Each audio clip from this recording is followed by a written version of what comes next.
Welcome, everybody, back to another episode of the Win Column podcast. As always, I'm your host, Josh, with my co host, Alex, and a special guest here today, Jashan, with us. Big news since we last spoke. Obviously, Rasmus Andersson officially, finally traded, ending up in Vegas as we had all kind of expected from the get go. But we'll touch on the return and kind of how that looks for the Flames and whether or not they waited too long. But I don't know about you guys, but for me, it's just nice to have the whole ordeal over with, regardless of the return. Just felt like it kind of dominated the news cycle for the past, I don't know, 8, 9 months. And it just kind of will they, won't they, on and off. So, yeah, we'll touch on the return. But I think just the fact that this is in the past now, we can kind of move along and focus on other things with the Flames, not just is Rasmus Andersson going to get traded? Where's he going to go? It just feels nice to finally have that in the past and be able to talk about other things with this team. Scores! Johnny Gaudreau sends the Flames to round two. Loose puck, Stajan scores! In line, shoots, stop, rebound, score! Jashan doesn't want anything to do with the Lamborghini. Backlund shoots, scores! We have to bring the Stanley Cup back to Calgary. This rebuild a little quicker than rebuild. Yeah, it's I'm just happy it's over with because we've been quite literally hearing that, Anderson could be traded, and we've been going back till last April. Like, it really did sound like, I don't know if you guys remember, but when he had like his year-end press conference when he was, calling the fans who cheer on the tank losers or whatever, like it felt like that was like a like what's the word I'm looking for? It felt like it was a send-off. Like it felt like this was it. And then we got wind at the draft that I want to say Columbus, there was a move potentially there, and then LA was the other big one, and obviously Vegas was still involved, and everything kept falling through. And I remember we kept saying, like, training camp came, I can't believe he's still here. The season started, I can't believe he's still here. The new year came, oh my God, he's still here. So I'm just happy that, like, it's over. And, like, it's not to say that I didn't like Anderson as a player. He was one of my favorites of the past decade. Like, I remember when they drafted him being super excited about him, and he lived up to every expectation and probably a little bit more. As a guy that was a second-round pick, ended up being a really, really impactful player for them. Seemed to love Calgary. I think if the circumstances are different, like if there's a world in which you still have a Matthew Tkachuk on your team, or, if things had gone differently a couple years ago with Johnny Gaudreau, like, maybe he's still here. Like, maybe him, Lindholm, they run all of this back, and they're still a good team, maybe. But where the Flames are obviously in a spot today where, like, they didn't need a 30-year-old Rasmus Andersson locked up for the next 8 years, considering what they already have on the right side and what they have coming. And, obviously Uyghur's still here, and I know he's kind of had a pretty brutal year to his standards, but you got Parekh on the right side. Prstevich has looked really good. Someone like Henry Muse is, unfortunately his season ended early this year, but he was looking really good at Michigan. They've have a lot of right-handed shots coming, and there's only 3 spots on that right side unless you're kicking one of them out to the left. And I don't necessarily think that's the best idea, especially for some of the younger guys. So I thought they did well in the trade. No, I'm not going to say they did amazing. They didn't do terrible. It's like mostly every Conroy trade, probably outside of like Markstrom and Lindholm, that it's fine. Like the Flames themselves put them in a spot. Obviously, they probably could have moved him a year ago, but they were chasing playoffs and they didn't move him. They probably could have got something a little bit more substantial last year, but you're walking out of this move with potentially 2 first-round picks and White Cloud, who you probably should flip, and Abram Wiebe, who he's a project for sure. He might be an NHL player one day. I don't know. I don't really know all that much about him. I know he's playing with Keaton Verhoff at UND right now on the same team as Koresny. So I thought they did all right. I wasn't stoked about it, but it's more of like, he's gone, this ordeal is over, the distraction's gone, and it makes the team obviously much worse. They haven't been very good in 2026, and now since Anderson's been traded, they've lost 3 straight, and they haven't looked all that great in any of them, especially, a couple nights ago against the Caps, they looked brutal. So it does help them with the tank, because you have White Cloud playing in your top forwards. I don't think it's necessarily going to go all that well. And even though I thought he's been okay, I think people are way overhyping Zach Whitecloud in the last few games. But no, they've got to move. We'll get into it, but just very quick. I think they got to move him hopefully sooner rather than later because Parek's conditioning stint will only last so long. And they need him playing games, and Brustevich has proved that he can hang in the NHL for sure.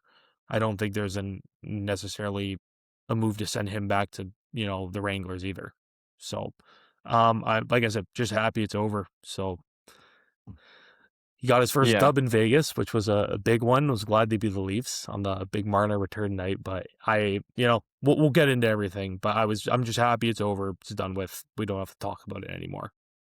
Yeah. I'm fully on the same page there, especially what you said about the return. I think as soon as we saw, the Boston trade, and then it looked like it was going to be a home run return, and that kind of just went into nothing. And for like a couple of days, we're just sitting around waiting, and then all of a sudden Vegas pops up. My first instinct was, oh, great, here we go again. Like, this is going to be Hanifin again.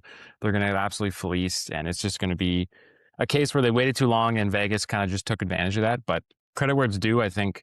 I mean, without a doubt, the return is better than the Hanifin trade. Like, on paper, 100%, it's much better. The fact that you're getting a guaranteed second and that can turn into a first versus a third that turns into a second, and you're also getting Whitecloud, who I think is miles more valuable than a guy like Miromanov, who pretty much from day one the Flames got him. I think Miromanov had like zero value, and it just never got better from there. Like, and versus Whitecloud is a proven NHL defenseman. He's clearly has a good reputation around the league. I mean, as soon as they acquired him, there was, Friedman and those guys were pretty much saying, yeah, the Flames are already getting a ton of calls from contenders like, what do you want for Whitecloud? Because he's a cup-winning defenseman. He's a good, like, gritty bottom pairing guy. He's the type of defenseman that contenders love to have. So, like you said, I hope they move him. I think it's the right call. As much as I like Whitecloud, and I think if the Flames were in a different spot than they are right now, I would love him on my team. But I just think you have the opportunity to flip him for more picks and turn the Andersson trade from a first and a second to potentially, a first and 2 seconds, or a first, a second, a third, or something like that. So I think when you look at it that way, it just makes a lot more sense for where this team is to have picks versus a 29-year-old defenseman. At the end of the day, Andersson, one of the reasons they traded him was because he's 29 and he doesn't fit into their future. So I don't see why Whitecloud would be any different. Obviously, the contract situation and stuff is different, but I think the fact that, you've got Parek, you've got all these guys on the right side, and moving Andersson, one of the things that was, the positives was you're kind of unblocking those guys from the right side. And now with Whitecloud, it's just essentially that you have the same logjam. So I think something has to give. And, when you look at Whitecloud versus Bichelle or Hanley, I mean, it's, those guys you're probably not going to get very much for versus Whitecloud. I think, you look at what Shen went for last year, a second and a fourth. If you can turn him into that, and then the Andersson return is a first, 2 seconds, and a fourth, I think that kind of takes the trade from this is a decent return to, okay, this is like a home run. Yeah. So, yeah, I think it's going to be interesting to see what they kind of do here in the next couple of weeks. I know we've heard that there's teams calling them nonstop about all these different guys, but we've also heard that, well, they're not in a rush to trade any of them because, as we know in Calgary, when guys have term left on their contract, they're probably not going to move them unless they absolutely have to. So it's going to be interesting to see how the next couple of weeks develops, and especially after the Olympic break, it feels like it's going to be a mad rush to the trade deadline. I think,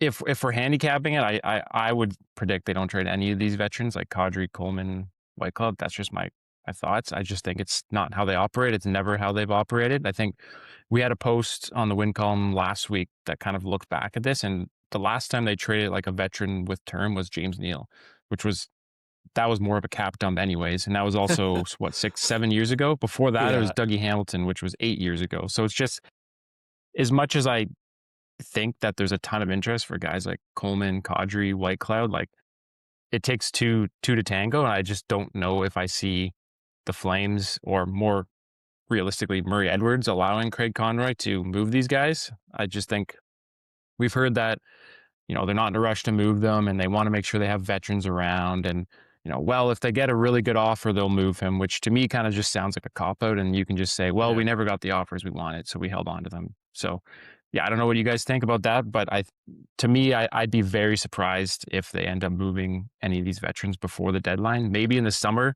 or, if they start slow next year, they kind of reconsider. But or maybe even if they drop off even more here. I mean, they're already, 8, 9 points out at this point. So maybe they reconsider when it gets closer to the deadline after the Olympics. But as much as I want them to trade these veterans, and I think they should, because it just makes sense to capitalize on the value now versus waiting until they're restricted free or unrestricted free agents, because we've seen how that plays out with Hanifin, Anderson, Tanev. Like, you just don't get the type of returns you're expecting when players can kind of strong arm their way wherever they want, because they have that hidden bullet in their pocket where they can say, well, I'm not going to sign anywhere. So, Yeah. sure, feel free to trade me, but the return is going to be a lot less if you're trading Coleman, for example, next summer or next fall, or not fall. What am I doing? Next spring, when he's, a pending UFA and he's only got a couple months left under contract, versus you trade him to a team like Tampa or whenever now, they're getting him for 2 cup runs, and they're probably going to be a lot more likely to pay up. Yeah, history repeats itself. The Flames don't like trading guys with term. The way I would expect them, and the way I would like them to see White Cloud is kind of like a Luke Shen type, as you said, Josh. I mean, Nashville traded him on the 5th in last year, and then 2 days later, Pittsburgh flips him to Winnipeg for a 2nd and a 4th on the 7th. So I think with White Cloud, you could get something like that, but I just don't see it relatively happening. And then with Coleman and Kadri, like we said, the Flames won't trade guys with term. It's been however many years since they last did that. When it comes to Kadri and Coleman, there's a bunch of interest, as we've seen in the rumors and the reports and everything. There's tons of interest around the league. It's all about, okay, will Calgary want to make the move? Will they pull the trigger? And it's as simple as that, and I don't think that's going to happen. Yeah, I think it's exactly. like I wouldn't. I'm not going to say it won't happen, because I think we all know at this point that Dave Notice is like Darren Dreger is Larry in Dave Notice's pocket, right? So we're seeing all of this kind of rumors and reports coming out that the Flames could move Naz here at any point. The one thing we have to unfortunately remember is the Flames you get 3 retention spots.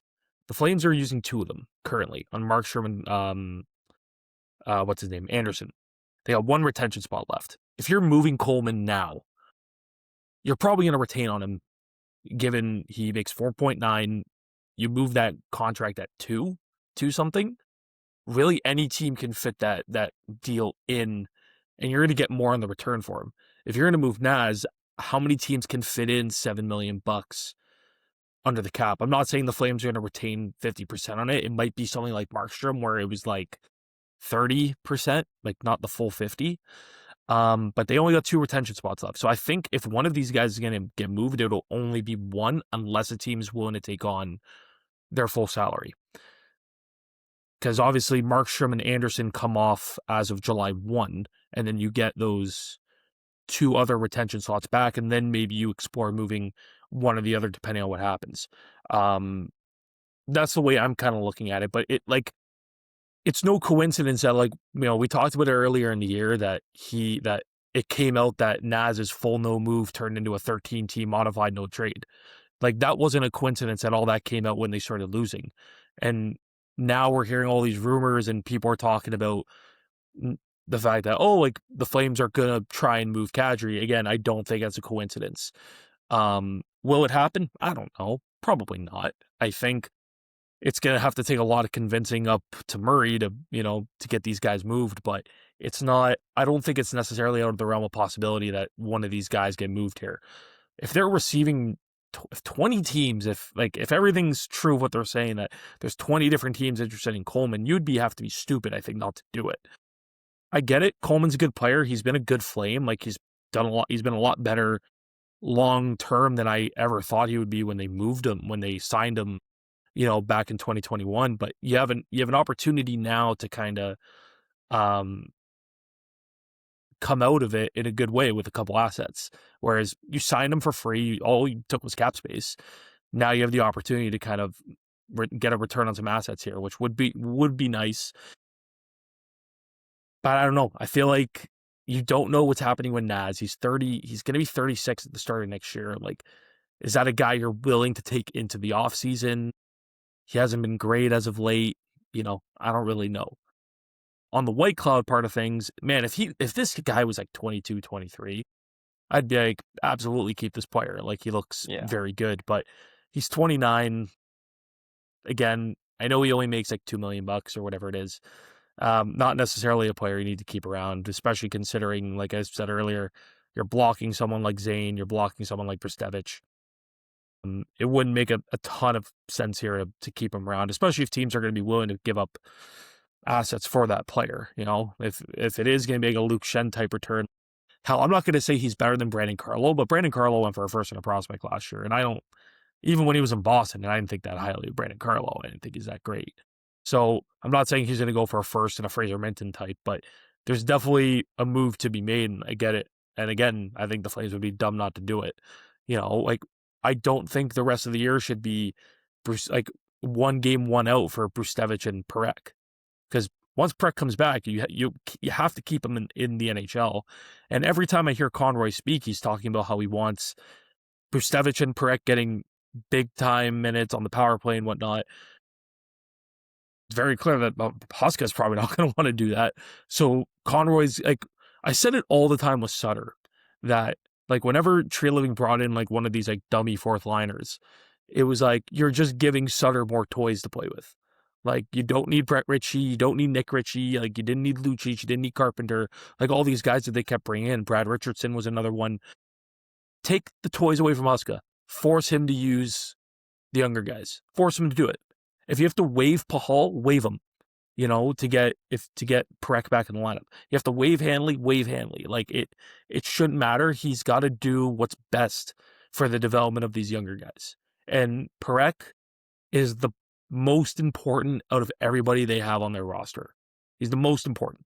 If you don't play him, like, he's only played, he played 11 games at the start of the year. Goes to the World Juniors, played what, 5 or 6? And now he's played 2 in the AHL. He hasn't even played, he's played like 20 hockey games this year. And I get he was hurt, but like, you need this player in the lineup. If that means moving Whitecloud, so be it. That you can find a million Zach Whiteclouds out there. There'll be a million of them that hit free agency this summer. You don't have Zane Pareks growing on trees. And I feel like every conversation we have always comes back to Zane, but he's just that important to this franchise. And if you don't make him happy, you're going to be running yourself into a Matthew Tkachuk situation where he's like, maybe I don't want to be here. Yeah. We'll see where it goes. I'm intrigued, but I'm hoping everything I'm hearing from Conroy, I love. So hopefully we see more of that. And at the end of the day, Conroy's Huska's boss. It's got to come from him. Yeah. Yeah. I think what you said about Whitecloud, that's the thing with moving him. It's kind of a win-win. One, you're getting assets back for the future, and you're also giving Parekh more playing time, or, Hunter Burrs, or whoever it is. I don't see a downside of moving Whitecloud. I just think you already have Uyghur, you have Ball, you have Pichel, you have Hanley. Like, you have so many veteran defensemen. It's not like you're throwing out 5 rookies in Mackenzie Uyghur or something. Like, there's tons of support there. And at the end of the day, like, you're not moving Uyghur. Even if you wanted to, like, I don't think you're going to move him now when his value is lower than it should be. You're not moving Ball, obviously. Again, like I said, Hanley, Pichel, like, you could move them, but like, realistically, what are you getting? Like a 7th round pick? Like, it's just not worth it. If anything, you're just going to waive them. And I think Whitecloud is such an obvious candidate to move. He just, given his age, his reputation, his contract, like, there's going to be contenders lining up for him. He plays the right side, which is where most of your, defensemen who are pushing for jobs from the AHL play. Like, it just makes a ton of sense to add future assets and then give Parekh more playing time to move Whitecloud. I don't think there's any downside of it. It just, I don't know if they're going to do it. I think everything I've seen from the media in Calgary and everything kind of hyping him up so much. I mean, we had people talking about how they should only move him if they get 2 firsts back for him, or he's like the most valuable defenseman on the team now, and all this. Like, he's their best defender since Tanev. Yeah, which is insane. Just like completely wild takes after a guy plays 2 games. And like we said, Whitecloud's a good player, and if he was 5 years younger, I would absolutely say, keep him around for a while. Or if the Flames were a contender right now, keep him around. He's the perfect guy you want. But the reality is they're not. They're, we wake up today, they're 8 points out of the playoffs with an extra game played. They're, I think, 3-7-1 since we hit January 1st. Like, it's just not happening this year. So the smart move is to move these guys. And I think, if any of them are, the easiest one to move is Whitecloud. Like, his contract, everything, he makes pennies in today's cap world. And we know there's going to be a ton of interest for a depth, gritty defenseman who's won a cup at the deadline. Like, those guys go every single year for much higher than any ever expects. I mean, Ben Sherratt went for a first round pick a couple of years ago. Like, I'm not saying Whitecloud should go for that, but it's not hard to get a high pick for that type of defenseman. And Kadri, Coleman, touching on those guys, I mean, for the longest time, Coleman seemed like the most obvious one just because Kadri's, status and his contract and everything is much harder to move. And, we heard that he was happy in Calgary and he wanted to be part of the solution. Now it kind of feels like the reverse based on what we've heard from guys like Friedman who've said Coleman's actually perfectly fine staying in Calgary. He has no interest in moving. He's not going to waive his no trade or anything. He's got a 10-team list. He's not going to budge off that. Versus we've heard a lot of murmurs around Kadri. And like you said, with Dreger, who's, I believe he's cousins with Dave Notice. So he's clearly getting this information from the source in the Flames management group. And he continues to slam home how he thinks Kadri is going to be on the move. And Kadri has had discussions with the Flames about maybe it's time to move on and, chase a cup. And I think, so now if I'm handicapping it, I do think Kadri is the most likely to move. And I think every loss kind of pushes that into the more likely territory. Because if we all know Nas is a gamer, right? He's a dog. He wants to win. And I think, last year when you're just barely missing the playoffs or, in 22-23 under Sutter, you just missed the playoffs. So you could say, yeah, okay, he can look at that and say, we're close, we're going to get better.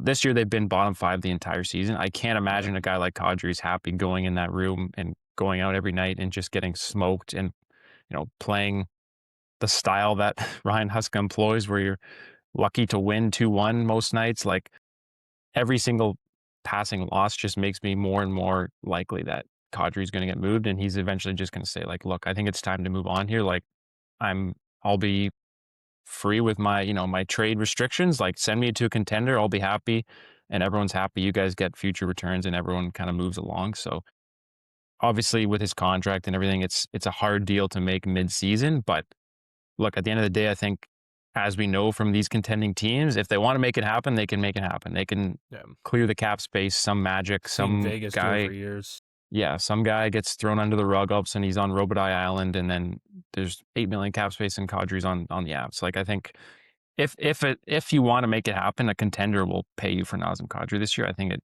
just For sure. It depends what the Flames want to do. And when, Murray Edwards comes out and says that they want more Nazem Kadri's and he's untouchable, it makes me very hesitant that they'll move him. But if Kadri comes to them and says, like, I don't want to be here anymore, then we know that's how the Flames operate. If a player says that, then they're going to get moved. If there's any of these guys I think are the most likely, it's probably Kadri, just because I think they're going to listen to the players more so make decisions for themselves. And I think of all of them, sounds like Kadri's probably the most likely to say, I don't want to be here anymore. Yeah, this guy won a cup and then hasn't sniffed playoffs since. Yeah. Like, this is a player that, you said it, he's a dog. He wants to win. Like, we saw it the other night against, who'd they play? I'm blanking. Who they play the other night? Washington? Washington, yeah, Washington. sorry. Oh my God, Washington. They, like, there's that clip of him on the bench just freaking out. And it's like, get him, like, Naz, like, just go somewhere that you have a chance to win. Like, this is a player that I love watching in the playoffs. Like, just go. I know you like it here. I know you got paid and you want to be loyal, but he'd be doing the Flames more of a service by leaving than staying, at least in my opinion. And I've always liked Naz, at least when he became a Flame, I started to really like him, and it's like, go win, man. Go win again. You deserve it, So we'll see. Yeah, I think I think Kadri is just kind of every single loss is chipping away at his armor, and I think eventually he's going to crack.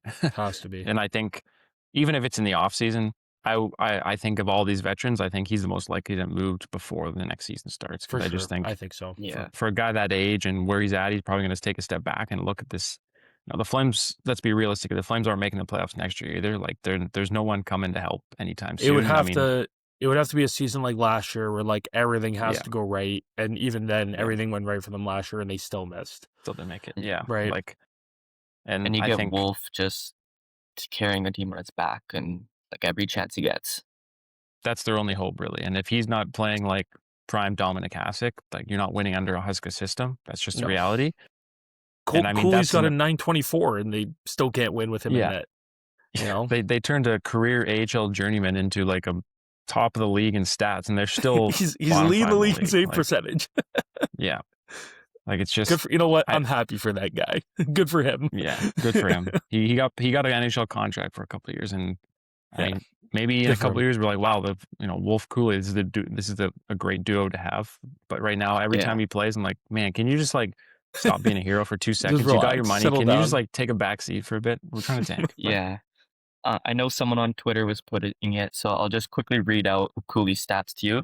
17 games played, 6 wins, 0 shutouts, a goals against average of 2.17, and a .924 save percentage. And he has 6 wins through 17 games. Surely that's did Huska not hockey see. right there. Surely did not see that coming when he put up a 500 in the preseason, and he Yeah. only won the job because Prosvetov was worse. And he was dreadful in the AHL last year. Like he was barely cracking 900. Well, he had an unbelievable start in the AHL last year. I want to say he was like a 930 for like the first half of the Yeah. year, and then the All-Star break came and he fell off a cliff, and then I think he barely broke a 900. But I don't know, he's playing like he looks great. Like he looks so calm, he's collected, like he's not all over the place. Good for him, I'm yeah. actually pumped for him. But like like Josh, like you said, like, just hey, settle down. Like we're trying to get McKenna Yeah. here. But Take a chill pill here until we're maybe when we're in our new arena and we're kind of trying then to you win. can go Then crazy. you can be a hero. But come on, man, just settle down for a little bit here. Just quickly before we move on, what would you grade the Andersson trade? Because I feel like we haven't really even talked about it that much. What would you guys' final grade give it? Let's consider potentially flipping White Cloud, but just the return on its own. I would probably put it like a solid B for me. I think, like we said, what they do with White Cloud could probably take that up to an A- or A for me. But I think at the end of the day, like we kind of touched on earlier, it's with a lot of Conroy trades, I wouldn't call it a bad return. I wouldn't call it a home run return either. It's just kind of, this is a good return. Like, again, I think a lot of people forget it. Anderson's 29. He's going to be 30 by the time his new contract starts. He's a pending UFA, even though we all know he's going to sign in Vegas eventually. But when you make the deal, he's a pending UFA who's going to be 30 soon. The fact that the Flames aren't going to be paying a 30-year-old for another 8 years, $8.5 million a year is also a very big win for them on top of this trade. So I think, obviously you would like higher end assets coming back other than, 29-year-old White Cloud and a couple picks that at the end of the day are just kind of lottery picks, like lottery tickets. But I mean, the way Connor's drafted, I think those first round picks in coming back hold a lot more value than they would have if Jay Feaster was still the GM or if Brad Chauvin was still the GM. So that's what I was gonna say. It's like they've drafted so well under Conroy. I'd almost want to take the picks over like another team's prospects that maybe they didn't want. Let Conroy go out, find guys. They got Potter late. They got Reshny kind of late. Well, they got him in more of the middle of the first round last year. You even look at someone like Wittenbach, who, oh my God, he's having like an unbelievable freshman year at Quinnipiac. They got that guy in the 5th round. It's like there's clearly something there with Conroy where he knows what he's looking for, and he's done a really good job over the last couple of years. I'd almost prefer, give us all the picks, even if they're a little bit later. They've proven, well, maybe not proven yet, but they've proved that they can find guys that with good value that maybe they shouldn't have dropped all that way, right? So that's the way I kind of look at it with the picks, at least. Like, it's a first, it's potentially another first. There's an opportunity that maybe one of these grow into something really good. Even someone like Gridden, like I know his NHL counting stats aren't amazing, but I think that's a guy that's going to be a real player down the line for them. He's looked great in the AHL and he looks comfortable in the NHL. Just, the points haven't piled for him yet, which for anybody playing on this team, it's not really points piling up for anyone. So I will trust Conroy in his drafting ability, maybe over another, midline prospect that maybe another team necessarily didn't want. So Yeah, I think the were you big just trying to do the difference. same? Yeah, like what I was gonna say is with the drafting, I think the big difference is before Conroy, it was always go best player available, go the safest pick, the guy with the highest floor. Under Conroy, you're seeing them take those chances on those guys who have the highest potential. They might not be the safe pick right now, but in a couple years, right, they have that potential to skyrocket. You saw it with Gradine, right? He was playing in I think it was the USHL when they drafted him, and it's Led like, the league there. yeah, and it's like, I remember when he was drafted, the people on like Sportsnet were like, okay, this seems like a reach here. But now you look back at it, it's like it's not really that much of a reach. It seems like, Looks like a slam um, Should have dunk went now. higher. Yeah. yeah, I remember and screaming at the time that I wanted Basha, and then they ended up getting They both of them. It's like, get all him right, yeah, it's yeah, anyways. fine. Yeah, it's fine. yeah, yeah. So you see them going like, okay, we're not going to take the safe pick. We're not going to take the Samuel Honzek. We're gonna Thank Yeah. God for actually that. we're gonna go for the high potential guys. We're gonna go for the hit or miss, and we're gonna bank on us developing them well into being amazing. Yeah, that's what you got to do. Like, if you're not getting these high end picks, which I mean, hopefully they get one this year, but the fact that they're able to pull from the last two drafts, Perek, Gridden, Potter, Rezhny, and without having a single pick in the top 8 and only one in the top 10, I mean, that's just to me an insane return. Like you said, you're Mhm. betting on high end skill. All four of those picks are guys who, yeah, they all have flaws that are clear, and maybe some other teams would shy away from that, but you can't deny they're all extremely talented with very elite offensive skills, which I think is what you need to do when you're not picking in the top 5, 6 of the draft. You need to take those bets. So yeah, I mean, even if the Vegas pick is 32, which hopefully it is, because that means they're getting another first next year. But even if it's in that late 20s, I'm fully confident that Conroy is going to find someone who's going to make that pick look a lot better than it looks, in a couple of years. So, I mean, I think, yeah, and again with the Vegas trade partner, like they don't have top prospects, so it's you can go back and forth on should they have traded him earlier, and I think they should have, but given the corner they kind of backed themselves into, and with Anderson's contract situation, I think this return is more than fine. I think, like I said, it's kind of it is much better than the Hannafin trade. And given where they kind of sat with a couple weeks to the deadline, Anderson didn't want to sign anywhere. The fact that they still got potentially 2 first round picks and Whitecloud who could turn into more picks is a more than fair return given the situation they were in. And even though they put themselves in that situation, and there's an argument that maybe they should have moved him last year at the deadline. We've heard kind of rumors about a potential offer from the Leafs last year that was essentially the same as what Carlo went for when the first in Minton, which yeah, you'd prefer that over the Vegas return, but at the end of the day, that's just not how the Flames operate. And to a degree, I get it. Last year they were right in the playoff spot, so especially this type of organization who values the playoffs this much, I get not wanting to move Anderson, even though he was having a bad year. But that's one of your Bad key year. players, so I understand it to a degree. And then in the summer, it sounds like there was a couple deals that were close. He kind of essentially just pushed his way out of those because he didn't want to sign. So given everything that went down in this whole saga that we went through and just that went on forever, to get a first, a second that can be a first, and a good defenseman in Whitecloud who you could flip for more picks, it's a good return. I think you can't expect much more when you're trading with Vegas because that's Yeah, just Vegas knows they're a destination. They know they can take advantage of smaller market GMs like Conroy, and they use that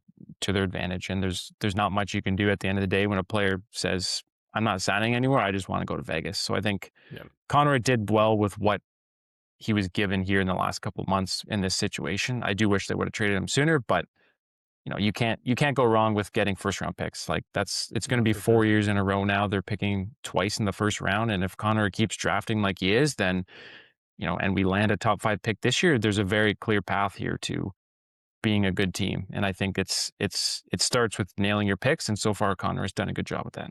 Yeah.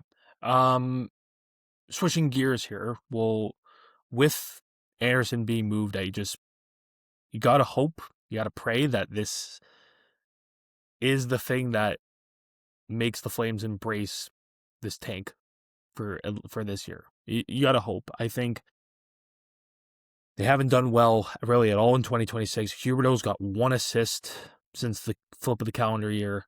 They haven't been great. It's been evident all season long. They went on that one little run, back in the start of December, and it hasn't been that great either. So you just got to hope that this is something that ownership can look at. Maybe they saw Gavin McKenna's hat trick a couple nights ago and went, okay, maybe that guy would, be a big piece for our franchise. I worry about Huska in all this and how he's still trying to coach the team. I think positives lately, Connor Zary's looked a lot better, and he's getting more of a prominent role right now where it didn't looked like it wasn't going great for him. But outside of him, Coronado hasn't necessarily been amazing this year. It's been kind of a step back year, which I think we all thought he would take a step forward. And we all know the handling of a guy like Parekh hasn't been the best. Considering this is a guy that went 9th overall, scored 100 points in the O last year, and was looking to be potentially in pace for Calder, if they had played him the way that they should have. Obviously, that's not going to happen now. I don't know what the plan is moving forward, at least for this season. Obviously, Huska is going to still try and grind out those 2-1 wins, but I don't know about you guys. Like, especially as of late, the games have been so boring to watch. Just there's nothing to it. Like that game against Washington, I don't know if you guys watched, but the second period they got outshot like 16-2, and they didn't have a shot for the first 17 minutes of the period. It's not exactly a brand of hockey that's exciting to watch, and it's not something that is going to attract fans to the team. I just don't know how you open a new arena in just, over a year and a half from now. He can't be your coach, can he? When that new arena opens? I hope not. Yeah. He can't be the guy that you're going into it with. I think we talked about it earlier this year, but it's let's live in this fantasy world that Don Maloney talks about, and they draft McKenna. And let's say they bought him out next year and they get one of those super high-end guys. You're telling me you walk into that new rink with a core of McKenna, Reshny, Parekh, Potter, Gridden, all these guys that they've got, plus some of the guys they already have, and you're going to have Ryan Huska have them playing trap hockey in this new rink that's costing the city millions. Yeah. Wouldn't be my pick. Yeah. Wouldn't be my pick. Yeah. So back in the summer, I think I wrote 3 articles about the whole Huska thing and his system and what's right with it, what's wrong with it. And the big thing I think I take away from watching Huska hockey is he tries too much to be Daryl Sutter.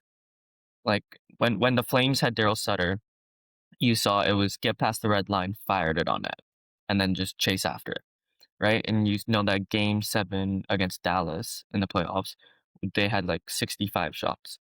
Also, how many of them are from the neutral zone or from the blue line?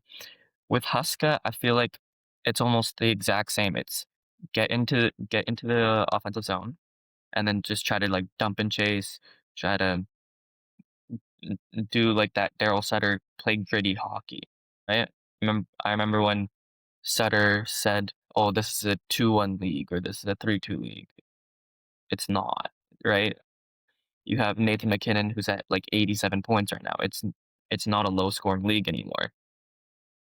And so I think with Huska, he saw that success that Sutter had, and he's trying too much to be like Sutter instead of, you have these offensively skilled guys, let them play, right?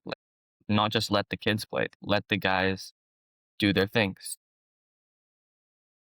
yeah, there's obviously not as much talent on this team as the Sutter teams, obviously. And I think the big difference between Sutter and Huska is Sutter was a good coach. I know he gets a lot of flack for the way maybe he handled that last year in Calgary, but man, he was always on top of everything. And all of his teams, no matter where he coached, even that 22-23 team that missed the playoffs, in terms of all their underlyings, all of his underlyings were elite. We're talking top 5 in the league. That 21-21, that 21-22 team was one of the best 5-on-5 teams we've ever seen, at least in Calgary, right? They had one of the best lines that were ever assembled, in Gaudreau, Kachuk, Lindholm. there's a big difference. Sutter knew exactly what he was doing, and he knew what to do to get the best out of everybody. I don't think Huska exactly knows how to do that. It's pretty clear. Like, they're, we were all told that, like Huska, Huberto under Huska, he's gonna be a lot better. And then he's had, he had 60 points last year, but for a guy making 10.5, that should be bare minimum. Whereas this year he's on pace for sub 40. I remember his first year under Huska, he scored like 12 goals, and he went on like that month-long like scoreless, pointless streak. Like, it was, he hasn't been good. It's unfortunate because I think Huberto, like, he must be looking at himself in the mirror and like being like, I used to be good at this. Like, what's happened? Like, I feel bad for him, but then I'm also like, yeah, you make 10.5. It's like, you're doing pretty well for yourself.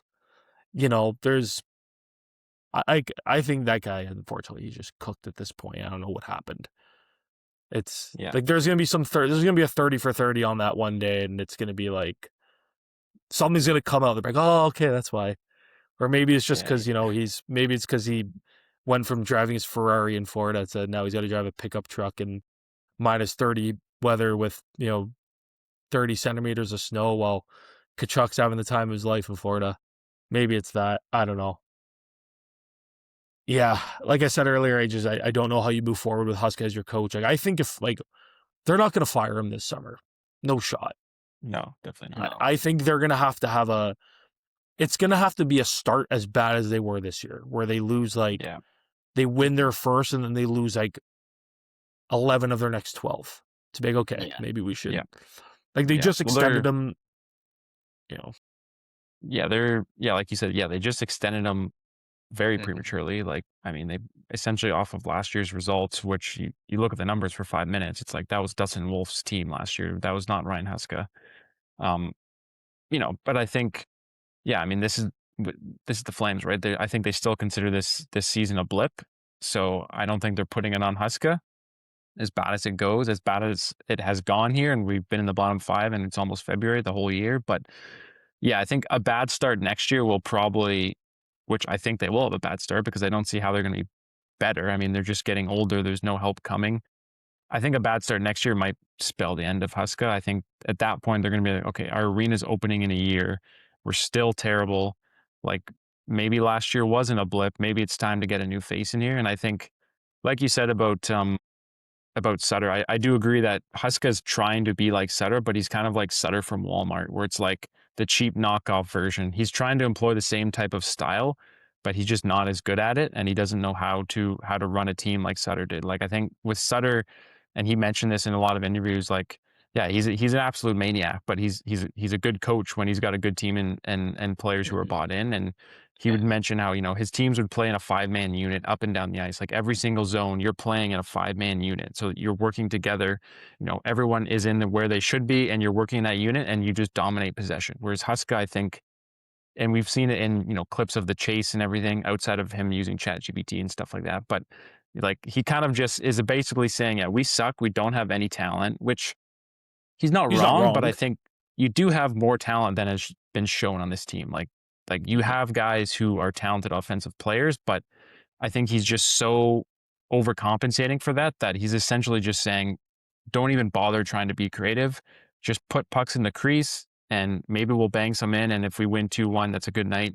And that's our only hope, which I think, when you're a rebuilding team with young talent, that's the last thing you want to do. And I think you want a guy who's going to let players like Coronado and Zary and Perek and Hunter Burrs and all these guys kind of do their thing. Like, I'm not saying just let it, pond hockey, open range, let Perek do whatever he wants, but you got to let these guys show some creativity. Like, they're still, developing players. There's no point of stifling that. And you look at the ice time that Huska hands out to guys like Gritton. I mean, insane. The last game, I think it was, he played like 9 minutes or something. It's like, what's the point? Like, he had like 4 shifts in the final 2 periods. Yeah, like, it was in the last stupid. 2 periods with, Huberto looks like a ghost out there. Why is he still playing? Like, don't even get me started on fucking Klapka. Yeah, you got Adam Klapka, who's essentially an AHL player, but the Flames fan base, I don't know what they see in him. Stud. No, I think I watch him play and I'm like, you're big, cool. Yeah, like he he had like a hot streak at the end of last season. I Yeah, think a lot of people like, this is his coming out party. This is it. He's going to be the next, big Tage Thompson. It's like, no, like he's always been like an AHL tweener kind of guy. And I think it just seems like every night I don't watch a ton of the games because Huska hockey has just made me hate watching the Flames. But I check the stats after and the time on ice and stuff. And it's like every Klopp single played time 90 it's like, minutes. yeah, whether Yeah. it's Stromkin they called up or Cairns or Gridden or Perek or anyone, it's like they're always at the bottom. And it's like, oh, there's Lundberg with 14 minutes or there's Klapko with 15 minutes.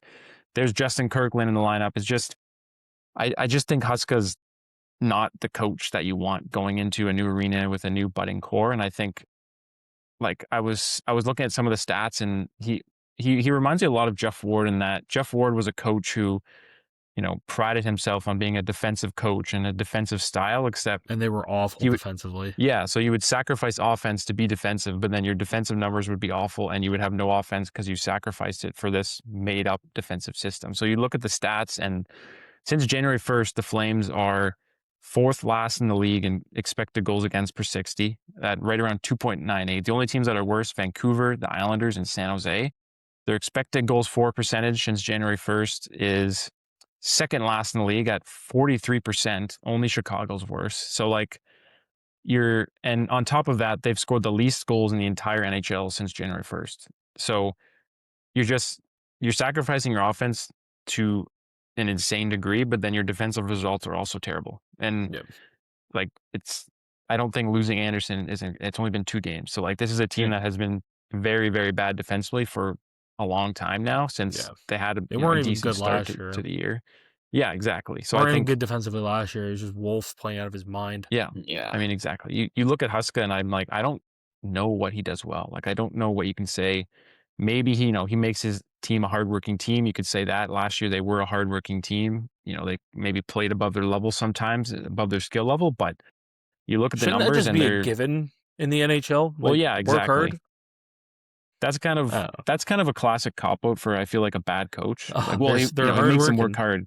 He's got them bought in. Meanwhile, it feels like every night after the game, we hear Huska go up there and talk about how, oh, we didn't have the start we wanted, or we didn't have the energy level we wanted. It's like, isn't that your job? Like, if you're not going to be doing other things, can you at least prepare the team to play night in, night out? You mentioned it with Ward. It was like, I felt like when Ward every night, like that freaking COVID season that he was there for half of, it was like, he's like, oh, like this. It's like, dude, like it's your job. And then, like, do you guys remember how poor Andersson was that year next to Gio? Like, he was terrible. Yeah. And like Sutter comes in and immediately it's like, oh, he's actually good. Like, yeah, we knew this. And The thing with Sutter is, I'll keep the comparison up with him and Huska. The thing with Sutter is he knew how to get the most out of his players. Right? Like that 21-22 team, it was amazing. But you also had guys, as you said, like Brad Richardson, you had Trevor Lewis, you had Lucic, right? Mangiapane had a hell of a year. Yeah, but Sutter just knew how to get the best out of his and get the most out of his players. Whereas Huska is kind of like the house league coach, like, all right, go out there, have fun. Have a good time. Maybe dump it in a bit. Time. Yeah. He knows how to get the worst out of his players. Like, yeah, it feels like how many Flames are having career worst years or some of the worst years of their careers this season. It's just like, clearly that's a coaching issue. Everyone is struggling. Yeah, I'd like to bring it back to Sutter for a second. It's like, I remember when they brought him in and everyone and their mom was like, I don't know if Johnny Gaudreau can play under Daryl Sutter, and he has the best year of his life under Daryl. And it's, and people were like, I'm like that first year with Huberdeau. They're like, Huberdeau's not a Sutter guy. I'm like, well, like, did you think Johnny Gaudreau was a Sutter guy? Like, what? Like, like he seemed to do pretty well under Daryl. And like, I know Daryl changed his system drastically between the 21 year and the 21-22 year to the 22-23 year, because he even said it. He's like, I don't have the horses like I did a year ago. Right. And he was pretty blunt about that. And maybe that's why he's no longer in the NHL as a coach. But like, he knew, it's like, I still feel like Huberdeau could have done better under Sutter, but man, we're talking 4 years ago at this point. So yeah, that 22-23 season is just, it's what keeps me up at night sometimes. You look at the they would numbers, have been first in the division if Markstrom's league average that year. Yeah, the amount of You know, posts they hit, the amount of 1-goal losses, like, it just lost felt like 17 games in overtime that yeah, season. every single thing 17. went wrong. And it's like, Yeah. at the beginning of the year, coming into that season, the Flames were tabbed as, like, top 4 or Contenders. 5 team in the league. Like, these Yeah, guys like, are a oh my. legitimate cup contender, and it's just yeah, and I think you like, it's so hard making decisions based off one single season. Not saying that Sutter didn't deserve to go. I think the players at that point had checked him out, but I think with Huska, the thing is, like, he his whole reputation is really based off last season, right? Like, in the AHL, he was there for 4 years. He made the playoffs once, and they lost in the first round. NHL, his first year, they were ninth last. Last year, they missed the playoffs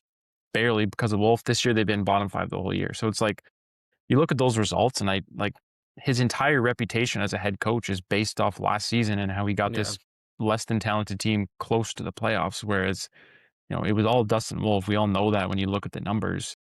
And now, they hand him that extension. And yeah, like we said, I don't think he's getting fired anytime soon. They're not going to fire another coach, before he even starts his extension or early into Yeah. it, like they did with Sutter. This is a cheap organization. Yeah.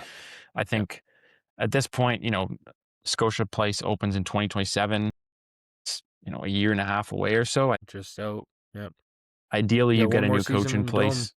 Yeah, ideally, you get a new coach in place before that arena opens, because I just can't imagine opening night, Scotia Place, upper bowl tickets are $400, and Adam Clapp is on the first line, and you're trying to win at a game 2-1 every night. It's not good for business. And I hope you would think a guy like Murray Edwards would understand that. Like, you're looking at this team, and they're arguably the most boring team in the league, because at Yeah. least the other bottom feeders have stars on their team.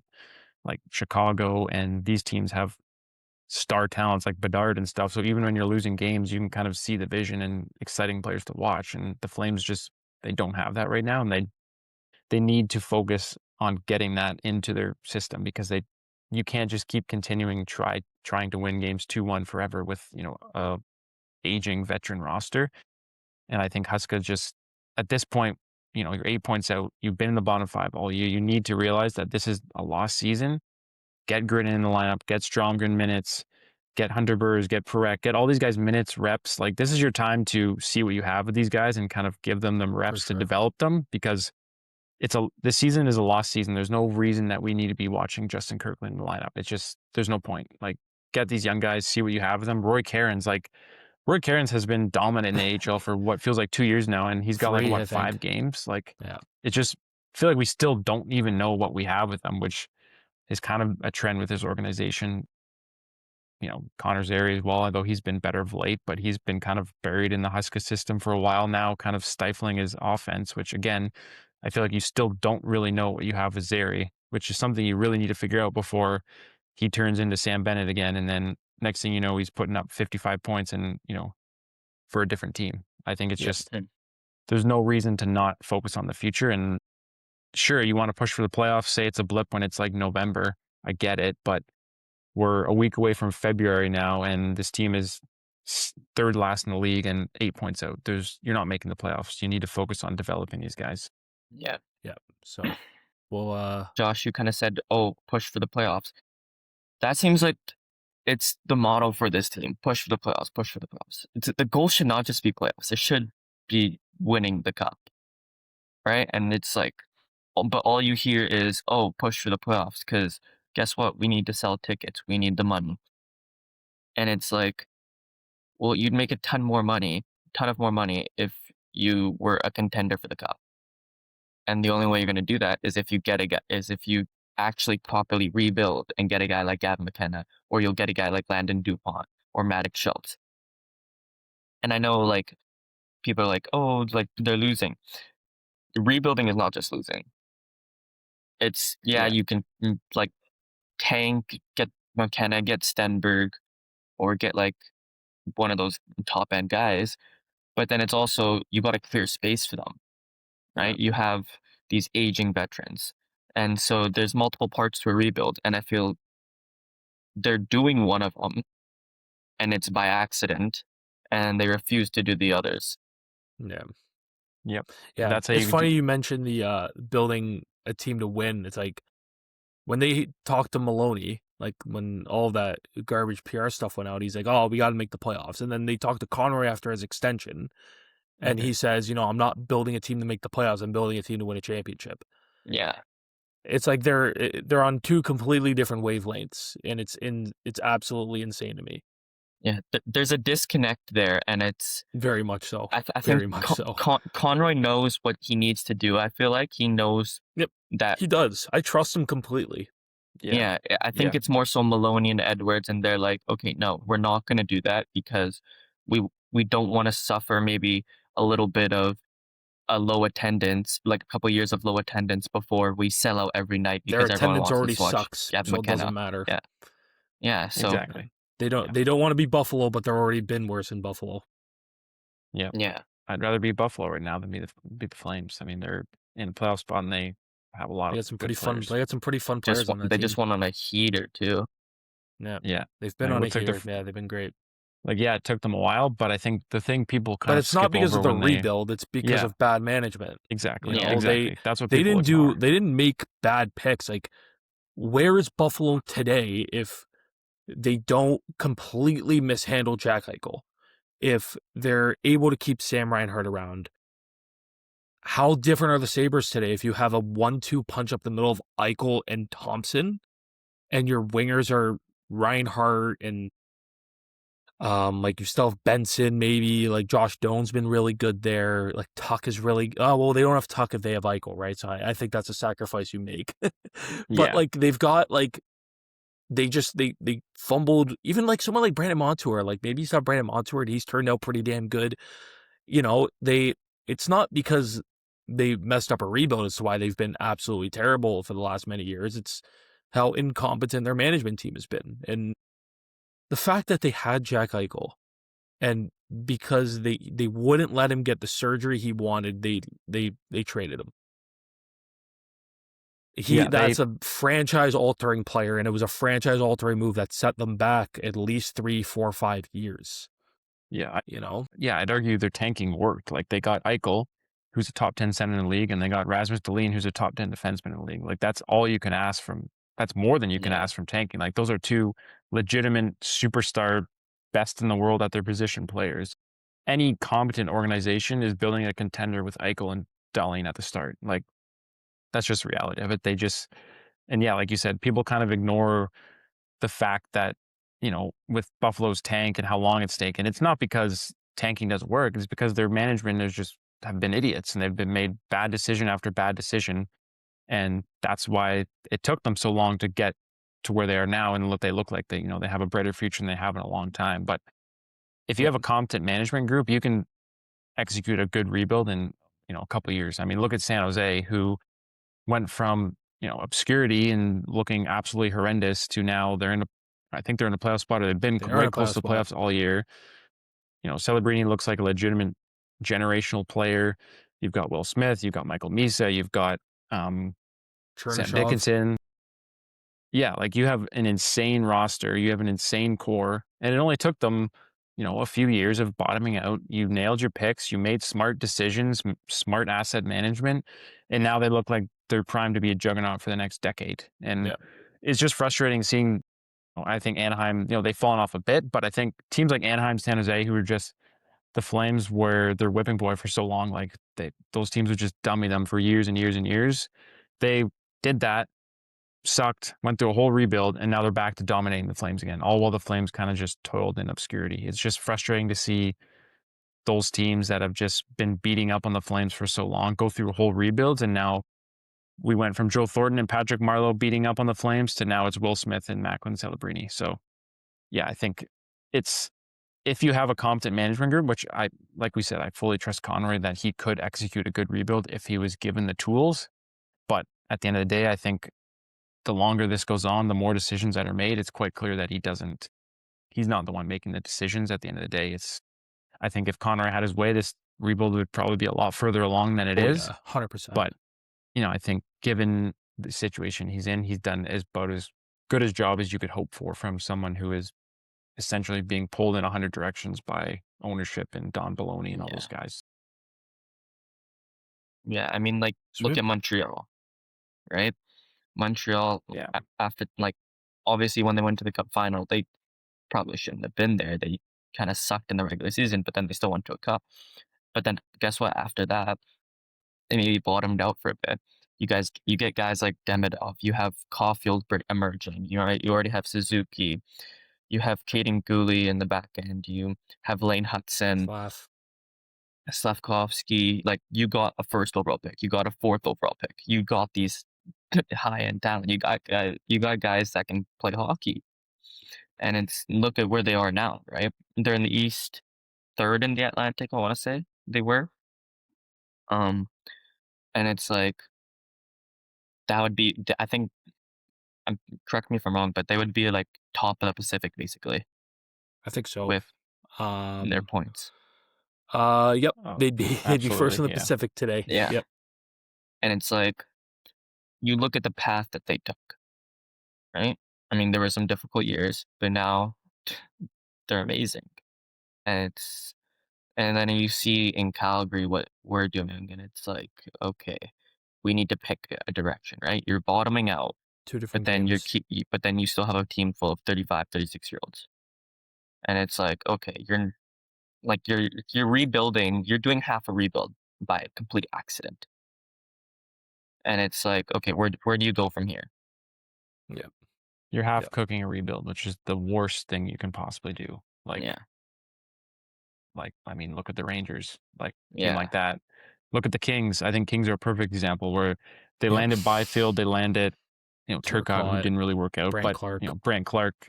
They had those top picks, and they immediately went back to, okay, we're in win now mode. They traded picks, they traded for players, and now they're Yeah. just kind of floating in obscurity, where they're this team who's like good enough to make the playoffs, but they're never going anywhere. They're never gonna go on a deep run, and now they're just kind of stuck in the middle, which is my Yeah. fear.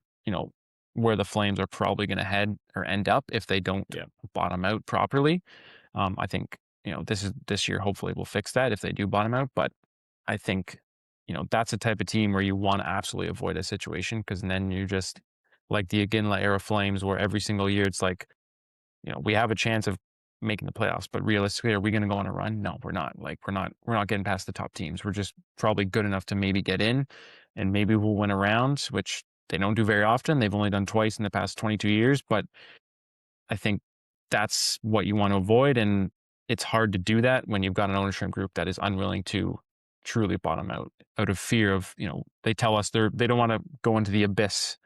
It's like, well, you've won 2 rounds in 22 years. You're already in the abyss. in Like, the you're at the abyss. bottom of the abyss. You're already You there. are the Buffalo Sabres. You're worse than the Buffalo Sabres. Let's be honest. Like, Yep. 100%. so it's just a lame duck excuse for a cheap owner and a management group who just doesn't want to commit to being a good team. They just want to sneak into the playoffs. Like we talked about earlier, the ultimate goal shouldn't just be push for playoffs. It should be win the championship, right? And you look at the 21-22 team, they couldn't even get out of the second round, and that team was amazing, right? And obviously, like, you could say, oh yeah, if Markstrom played better in that second round against Edmonton, maybe you go further, but you're trying to build a team that wins the cup. And if that 21-22 team couldn't do it with all the star power they had, like at that top line, you had Lindholm, Kachuk, Gaudreau. Well, think about the kind of star power you're going to need on a team to actually win the cup, right? And you look at the teams that have won the cup recently: McKinnon, Makar, Barkov, Kachuk, right? And so there's something that needs to change here. And yeah, like, you got to find superstars on your team, and you're going to find them through the draft. Yeah, for sure. Yep, exactly. Well, I think that's a good place to leave off today. Thanks again, everyone, for listening. That'll do us here for another episode of the Win Column Podcast. Make sure to like, follow, subscribe on your podcast platform of choice, and we'll catch you in the next one.